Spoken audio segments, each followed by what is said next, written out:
Spotify just made a nasty snub. Apparently, they were going to release a statement saying how great it was to work with Meghan Markle, but they didn't. So what's Prince Harry and Meghan Markle's excuse? Well, they're just unlucky. And, we got to blame the Queen's death.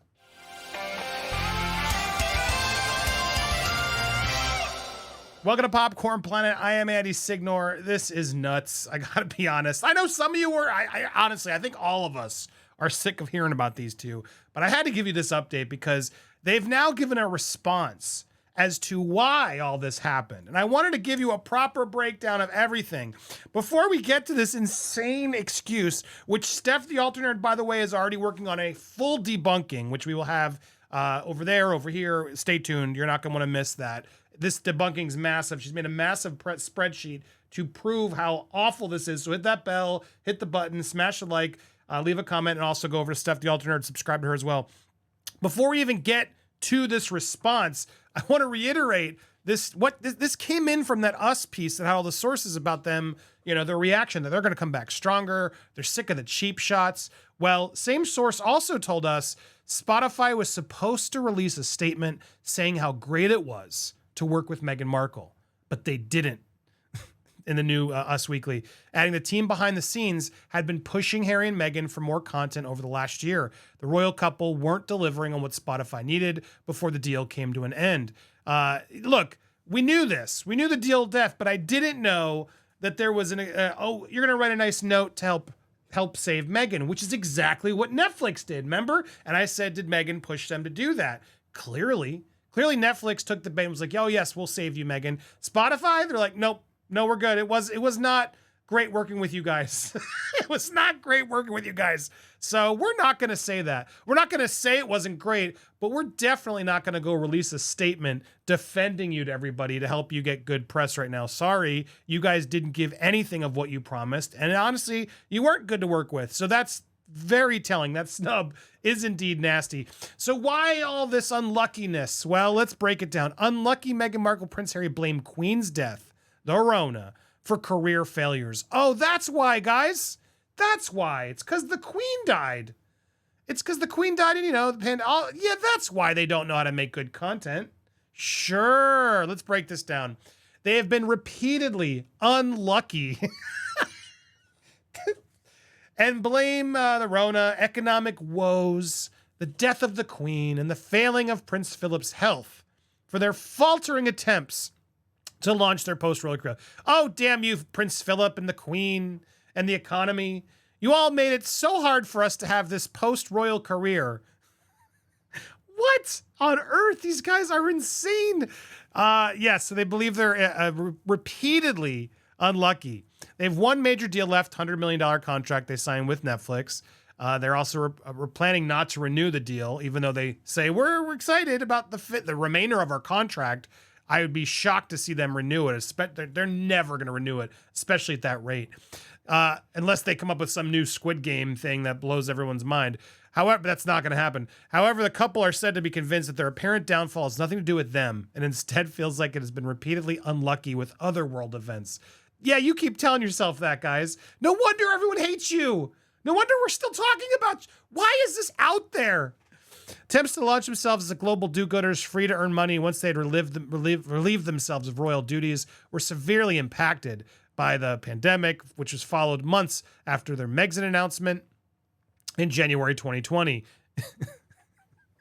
Yeah, not good timing, I'll be honest, but a lot of people have managed to still, figure out how to make good content through the pandemic.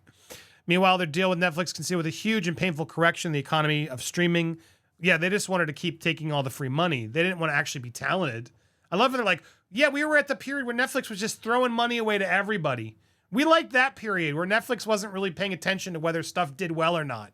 We didn't like any accountability. We just wanted the free money. Wow. The economy changed and we can't get the free money anymore from Netflix. Now we have to work. Wow. That's literally what they're complaining about. Oh, the economy went bad, so we have to work harder now. Oh, boo-hoo. Bad timing include the launch of Meghan's podcast, publicity for which is said to have been impacted by the death of the Queen. Yeah, that as if that didn't work. Your podcast was number one, girl. You had the #1 podcast. It beat Joe Rogan when it launched. You don't get to have that excuse. It launched. It was massive. And then people just didn't care. You took a week or two off because of the Queen. If anything, that should have upped your ratings, right? It would have, if anything, upped it because everyone was talking about you and, oh, what's going on? And the perfect opportunity to use that. But no, you don't know how to make content. You could add a whole tribute to the Queen. Oh, wait, no, you can't because they hate you. Oh, it's the Queen's death's fault. A couple said to have felt that their explosive Oprah interview was overshadowed by the failing hate of the Duke of Edinburgh, who died soon afterwards. Yeah, you probably killed him, let's be honest. Wonder if that's going to be in Steph's breakdown too. My gosh. Oh, the Oprah interview should have been even bigger, guys. But then Prince Philip had to have failing health and then died after and took away all our attention. Can you believe this nonsense? Source in Los Angeles said the word is that they think they've been really unlucky. Comes with a claim the week Harry's next big idea is a return to his second home of Africa, but without Meghan, for a new solo Netflix documentary about his love of the continent, its people, and its wildlife. Prince Harry in Africa, where my mom went. So let me tap my mom some more. Duke apparently puzzled Spotify executives with some of his podcast ideas, including interviewing Putin. Yeah, that's right. Netflix Insider has confirmed, page 6, that Harry's Africa-type show was one of the more warmly received suggestions from the father of two. Obviously, Harry has a lot of roots in Africa, and he feels at home there. Previously called Africa his second home. Duke and Duchess' only documentary so far was Meghan and Harry. Prior to the docuseries, Harry featured solo in an Apple TV series about mental health titled The Me You Can't See. That's right. I forgot there was a whole Apple TV deal they made too, guys. They basically made a series version of the Oprah interview, which he and Oprah produced, about the mental health after the Oprah interview, which hasn't done that well. I don't see Apple knocking on the door to make more shows with Prince Harry. Harry in Africa, I mean, why? I mean, it's probably a cheap show to make. You just send a camera crew out to Africa with Harry. So Netflix is probably like, all right, fine. We paid all this money. Sure. Let's get a few more dollars and maybe some views of Harry in Africa. But no way that's going to be a massive hit. No offense, sorry, but really? Who's watching that? Who's watching that, dude?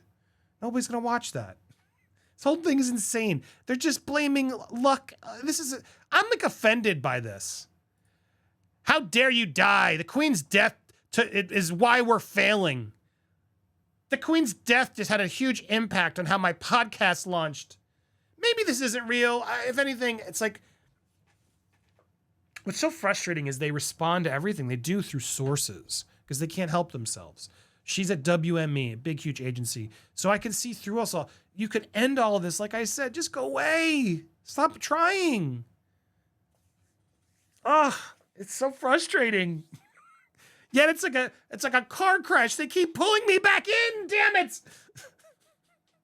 Oh, what do you think? Do you think their failure is due to unluckiness and all these excuses? And what do you think of Spotify's massive burn? Bravo, Spotify. Yeah, we're not releasing that comment, Meghan. Apologies. No apologies. Good luck. Take care. We don't want you back here. Bye. Ouch.